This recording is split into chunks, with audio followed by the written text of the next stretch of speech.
Hello everyone! I'm Alianza, your health informer. Welcome back to my YouTube channel. In this channel guys, we're talking more about health tips and health benefits. At kung bago pa kayo dito sa channel ko, huwag niyong kalimutan na mag-subscribe at pindutin ang notification bell para updated kayo palagi kung mayroon akong bagong upload na bagong video. Ang pag-usapan naman natin sa video na ito ay tungkol sa mga sugat or pagsusugat or sore sa mga ari. Pwede ito sa mga kababaihan or kalalakihan. Ang karaniwang mga pagsusugat sa ari ay naihawa sa pagtatalik.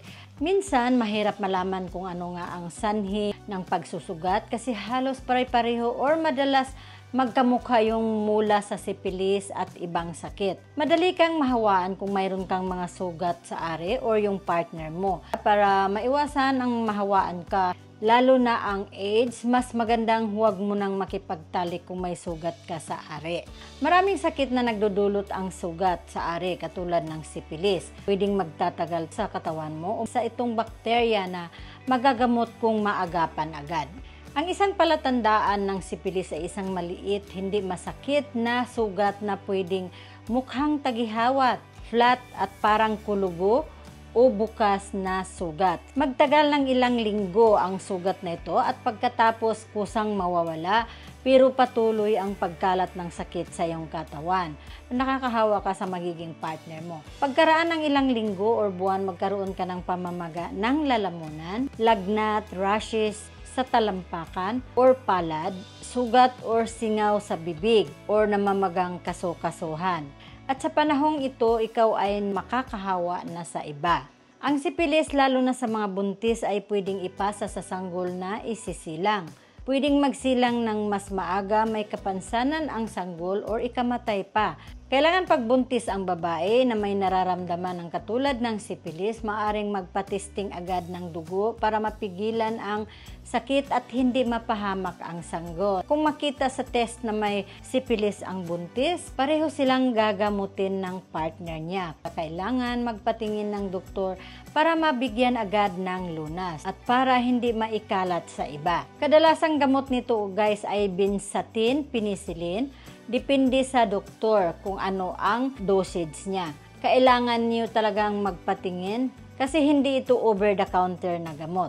Pangalawang sanhi ng pagsusugat ng ari ay ang chancroid na isa ding dulot ng bakterya. Ang chancroid, ang sugat niya guys ay malambot, masakit, o para siyang ulcer sa ari o sa puwet na madaling dumugo. Namamaga at masakit na kulani malapit sa ari at magkakaroon ka ng mababang lagnat. Dapat panatilihing malinis. Pwedeng hugasan araw-araw ng sabon at tubig at patuyuin. Ang herpes sa ari ay isa ring virus. Magkaroon ka ng sugat sa ari or singaw sa ari or kahit sa bibig. Wala pang gamot ang herpes pero may gamot pang panlunas ng nararamdaman. Hindi lahat ng singaw or herpes sa bibig ay naihawa sa pagtatalik.